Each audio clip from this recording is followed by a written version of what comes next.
Kenjer, kenjer, nong kedokan pating keleler. Kenjer, kenjer, nong kedokan pating keleler. Emake tulik teko teko mbu putih kenjer. Emake tulik teko mbu putih kenjer. Bagaimana bisa sebuah lagu sederhana menimbulkan trauma nasional yang bertahan puluhan tahun? Mengapa alunan nada tentang sayur kenjer yang dulu hanya dianggap gulma bisa berubah menjadi simbol berbahaya? Bagaimana bisa lirik tentang ibu-ibu miskin di sawah tiba-tiba dituding sebagai propaganda komunis? Benarkah lagu ini pernah dinyanyikan di lubang buaya ketika para jenderal disiksa? Ataukah itu justru hanya rekayasa sejarah, propaganda yang diwariskan para rezim? Dan inilah pertanyaan yang paling mengguncangkan. Bagaimana mungkin sebuah lagu bukan hanya menakutkan, tapi juga bisa membunuh ribuan nyawa yang dituduh komunis, bahkan membunuh penciptanya sendiri? Hari ini kita dihadapkan pada satu dilema. Apakah salah bila kenjer-kenjer kembali dinyanyikan sekedar sebagai warisan seni rakyat? Ataukah kita akan terus mengutuknya sebagai ideologi yang menakutkan?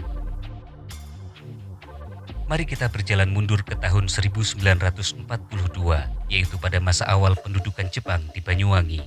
Banyuwangi sebelumnya merupakan sebuah daerah yang sangat subur, namun karena banyak faktor, pertanian di Banyuwangi berubah muram.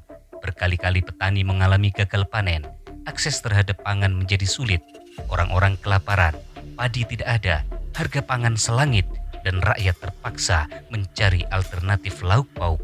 Disinilah muncul kenjer, sebuah tanaman rawa yang sebelumnya cuma dianggap gulma, bahkan makanan ternak. Di masa itu, orang makan kenjer sama seperti orang makan rumput.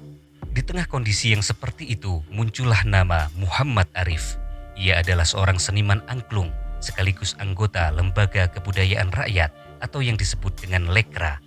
Arif punya kepekaan sosial yang tinggi. Ia juga agak nakal dalam berkesenian.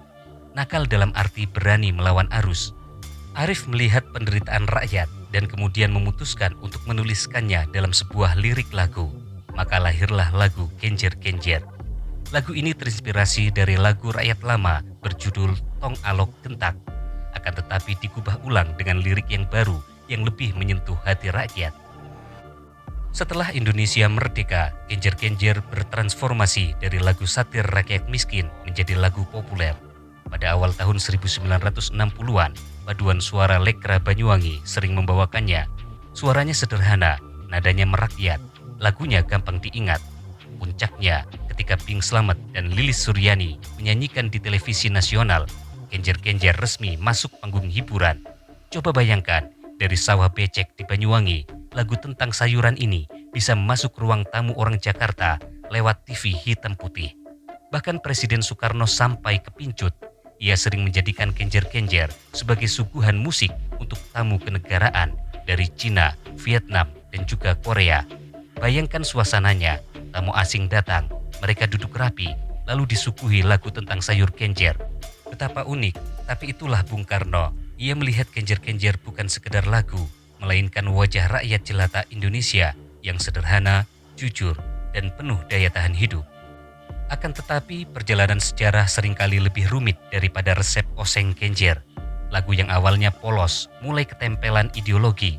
Sejak akhir tahun 1950-an, kenjer semakin sering dinyanyikan oleh Lekra. Lekra adalah organisasi kebudayaan yang berafiliasi dengan PKI. Dari sinilah stempel lagu komunis mulai menempel pada lagu Kenjer-Kenjer. Bahkan Nyoto, Wakil Ketua Komite Sentral Partai Komunis Indonesia atau CCPKI, dengan penuh percaya diri pernah berkata bahwa Kenjer-Kenjer akan menjadi lagu nasional. Pernyataan ini ibarat menabuh genderang perang. Lagu rakyat Banyuwangi pun terseret dalam politik nasional. Kalau dipikir-pikir kasihan juga, lagu yang niat awalnya cuma untuk menggambarkan rakyat makan kenjer malah ditarik ke arena politik tingkat tinggi. Ibaratnya Kenjer-Kenjer seperti anak kampung yang tiba-tiba dipaksa ikut lomba debat internasional. bingung sendiri jadinya. Di awalnya Genjer-Genjer hanya lagu sederhana tentang sayur rawa yang menjadi konsumsi masyarakat kelas bawah. Tapi begitu masuk ke panggung politik, nasibnya langsung berubah. PKI memang terkenal lihai memanfaatkan seni dan budaya sebagai alat propaganda. Teater, musik, puisi, hingga pertunjukan rakyat menjadi panggung mereka untuk meraih simpati massa. Genjer-Genjer menjadi salah satu senjata halus mereka. Kenapa? Karena lagu ini sederhana, enak diingat, dan sangat dekat dengan kehidupan rakyat kecil. Cocok sekali untuk menggait simpati buruh tani, petani miskin, hingga ibu-ibu pasar. Kalau bahasa sekarang, ini semacam lagu trending yang dipakai untuk branding politik. Lekra yang notabene dekat dengan PKI kerap mementaskan Genjer-Genjer di acara mereka. Gerwani sebagai organisasi perempuan PKI juga sering membawakan lagu ini dalam acara massal. Lagu tentang Genjer ini akhirnya jadi punya bau politik.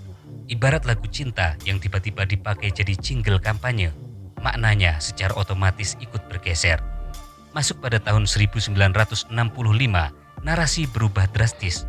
Media-media Orde Baru kemudian menyebarkan cerita bahwa Gerwani menyanyikan Genjer-Genjer saat menyiksa para jenderal di lubang buaya. Serem banget kan? Tapi kemudian yang menjadi masalah, klaim ini tidak pernah terbukti dengan data yang faktual. Akan tetapi propaganda itu ternyata berhasil.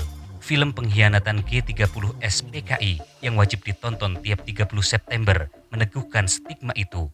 Lagu Genjer-Genjer diputar di adegan lubang buaya sehingga generasi 1980 sampai 1990-an otomatis menganggapnya sebagai lagu PKI.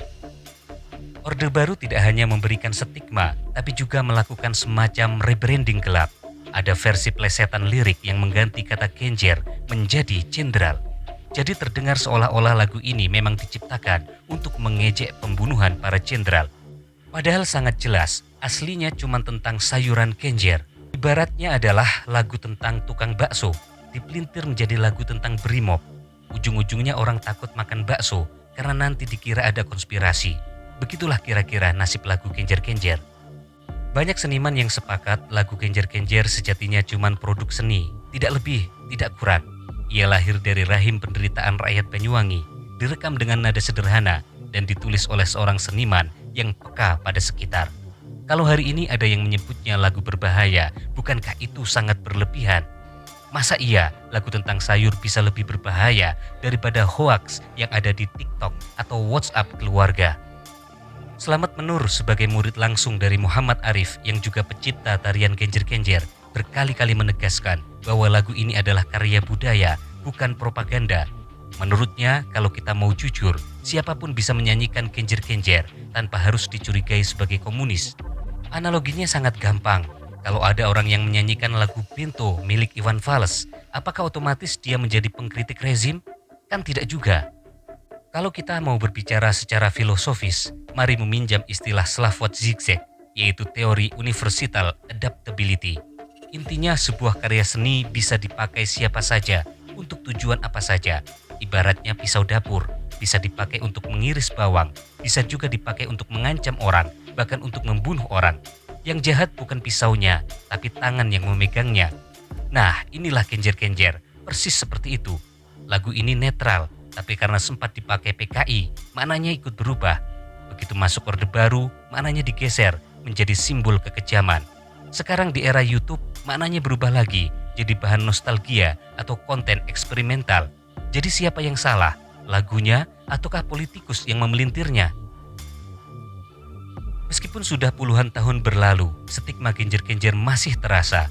Lagu ini jadi semacam pemicu trauma nasional.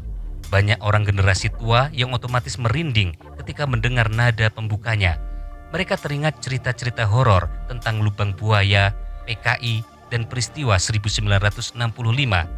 Fenomena ini mirip seperti kalau di Amerika ada orang mendengar kata 9/11, langsung terbayang tragedi. Di Indonesia, Genjer-Genjer punya efek serupa. Sekedar dinyanyikan di pasar saja bisa bikin orang menoleh curiga. Tapi masalahnya, trauma kolektif ini juga membuat kita tidak objektif. Kita sering lupa lagu ini awalnya cuma tentang rakyat yang kelaparan. Sejarawan Dwi Pranoto menyebut Genjer-Genjer sebagai simpul trauma sosial nasional. Artinya, kita tidak benar-benar mendengar lagunya, tapi mendengar semua beban sejarah yang ditumpuk di atasnya. Sekarang bagaimana posisi Genjer-Genjer? Di era reformasi ini, lagu Genjer-Genjer sudah tidak lagi dilarang secara hukum, tapi stigma nasional masih menempel. Radio yang memutarnya bisa didemo, band yang menyanyikannya bisa dipolisikan. Seolah-olah lagu ini membawa kutukan politik. Padahal kalau kita mau jujur, masalahnya ada di cara kita memperlakukan sejarah. Kita terlalu lama dicekoki propaganda Orde Baru, sehingga kehilangan keberanian untuk melihat Genjer-Genjer apa adanya, yaitu lagu rakyat yang kebetulan diculik oleh politik. Lalu bagaimana dengan nasib Muhammad Arif, sang penciptanya? Setelah peristiwa 1965, Arif ditangkap oleh aparat karena dianggap orang lekra, berarti komunis. Sejak saat itu, Arif menghilang. Jejaknya lenyap. Tidak ada kabar jelas apakah ia dieksekusi, dibuang, atau meninggal di penjara. Nama besar pencipta lagu pun menguap begitu saja, nyaris tak tercatat dalam sejarah resmi. Coba bayangkan, kalau saja Arif lahir di Amerika atau Eropa, mungkin ia sekarang dikenang sebagai folk hero, seperti Bob Dylan versi Banyuwangi. Tapi di Indonesia, ia malah lenyap tanpa bekas. Sejarah kita memang tega. Di balik sosok Muhammad Arif ada sosok Mbok Tik, yaitu istri Arif, yang berjasa memperkenalkan Genjer sebagai masakan. Bayangkan kalau bukan karena kreativitas Mbok Tik mengolah sayur rawa itu, mungkin Genjer-Genjer hanya jadi sebuah lagu satir tanpa realitas kuliner. Tapi apakah nama Mbok Tik tercatat dalam buku sejarah resmi? Tentu saja tidak. Lagi-lagi perempuan desa ini hanya dikenang dalam catatan lisan. Padahal dialah yang menghubungkan penderitaan rakyat dengan dapur, dan dari dapur ke panggung seni. Kadang sejarah memang pilih kasih, yang ditulis biasanya tokoh besar, sementara chef yang asli justru terlupakan. Sejak reformasi 1998, sebenarnya Genjer-Genjer sudah tidak lagi dilarang secara hukum. Tidak ada pasal yang menyatakan barang siapa menyanyikan lagu tentang sayur rawa akan dipenjara 7 tahun. Akan tetapi stigma sosialnya tetap lengket. Lagu ini seperti mantan napi politik. Secara hukum sudah bebas, tapi di masyarakat tetap dicurigai. Bayangkan saja, ada radio di Solo pada tahun 2009 yang diprotes habis-habisan gara-gara berani memutar lagu Genjer-Genjer. Seolah-olah DJ-nya baru saja memutar lagu pemanggil jin. Lalu pada tahun 2016, sebuah band indie bernama Mesin Samping ditangkap polisi setelah menyanyikan lagu ini di acara Car Free Day. Kasusnya viral dan komentar publik pun terbelah. Ada yang bilang polisi lebay, ada juga yang bilang itu sudah benar, itu lagu komunis. Lucunya, di YouTube lagu Genjer-Genjer justru banyak dinyanyikan ulang dengan aransemen yang baru, dari dangdut koplo, versi keroncong, sampai EDM. Jadi sebenarnya publik sudah terbuka, hanya saja bayang-bayang politik masa lalu membuatnya tetap terasa tabu. Bagi generasi tua, mendengar Genjer-Genjer bisa bikin merinding. Lagu ini seakan membawa mereka kembali ke suasana propaganda Orde Baru, film G30 SPKI, dan juga trauma politik 1965. Alhasil banyak orang tua melarang anaknya menyanyikan lagu ini. Efeknya apa? Ketakutan itu diwariskan. Generasi muda pun tumbuh dengan anggapan bahwa Genjer-Genjer itu lagu terlarang. Padahal kalau ditanya secara detil, seringkali mereka tidak tahu apa alasannya. Mirip seperti anak kecil yang takut ke kamar mandi belakang karena katanya ada genderuwo. Padahal sebenarnya cuma karena lampunya redup. Ironisnya stigma ini hanya berlaku di Indonesia. Di luar negeri, Genjer-Genjer justru dianggap lagu folk atau lagu rakyat yang sangat indah. Band-band mancanegara seperti Dingo Fever, Filastin pernah membawakan lagu ini dengan bebas. Di festival musik dunia, Genjer-Genjer tampil sebagai karya seni yang otentik Nusantara, sejajar dengan Rasa Sayangi atau Bengawan Solo. Jadi pertanyaan sederhananya muncul. Kenapa orang asing bisa melihatnya sebagai sebuah karya seni, sedangkan kita justru takut? Jangan-jangan masalahnya bukan ada di lagunya, tetapi pada cara kita dididik untuk melihat sejarah. Harus diakui, Orde Baru berhasil menancapkan propaganda begitu dalam, sampai-sampai butuh generasi baru untuk membersihkannya. Genjer-Genjer dipaksa menjadi simbol lagu PKI, padahal PKI hanyalah penyewa sementara dari lagu rakyat itu. Ibarat kos-kosan, Genjer-Genjer itu rumahnya rakyat. PKI cuma numpang sebentar. Tapi gara-gara numpang itu, satu RT menempelkan label rumah komunis selamanya. Nah, sekarang kita harus berani bertanya, apakah ini adil? Kini Genjer-Genjer punya status ganda. Yang pertama, ia adalah simbol trauma politik, yaitu bagi generasi yang pernah mengalami Orde Baru.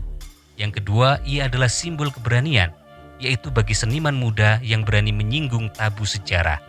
Setiap kali lagu ini diputar, atmosfer langsung berubah.